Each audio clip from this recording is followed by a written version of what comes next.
Hello, welcome back to my channel, Class Prep. Today I will be highlighting a new series called the Best Practice Spotlight, where I will be discussing various topics in education and really giving pro tip of the day. In this video, I will focus on classroom management with emphasis on classroom rules and procedures. So the pro tip of the day will be on rules and procedures and the difference between the two. So let's look at classroom rules. The purpose is to promote safety, respect, responsibility, accountability. An example of one would be respect others. The scope, making sure they're clear, concise, and applied to behavior in most situations that will take place in the classroom. Enforcement, these rules should be reinforced through practice, having consequences and incentives. It really should not just be punitive. The students need to understand what the rules are and really the consequences for breaking the rules, but they really should also be rewarded and understand what are some incentives for following the rules. Or having, I think, as a classroom teacher, for me, it was really important to have consequences as well as having incentives.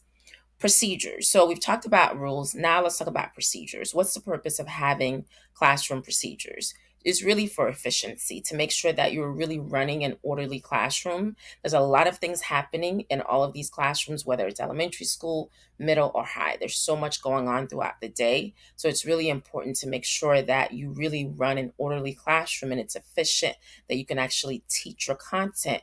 So procedures are having processes in place to make sure that happens.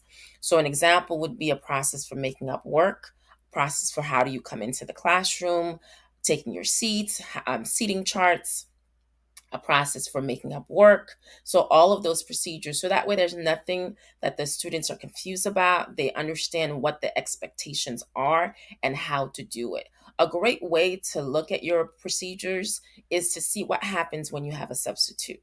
Do you have chaos? Or do the students in the sub know what to do? So when you have a visitor in your room, that's really a true test of how your processes are.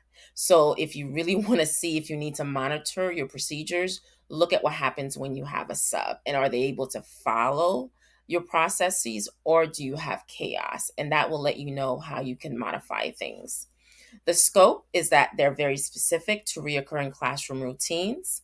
Enforcement, again, for procedures, you will reinforce them through practice and really consistency. So those are the main difference between classroom rules and procedures. Please, let's continue this conversation in the chat. Let me know what works for you in your classroom. What grade level do you teach? What do you find to be beneficial? What are some rules that you think are great to have in the classroom? And what are some processes that really help make your day go well and to really help support student achievement? Because at the end of the day, we're having all of these things in place is really to make sure that the students that we are teaching are actually learning, that we're not really spending most of our day and our time dealing and managing behaviors. Again, let's continue this conversation in the chat.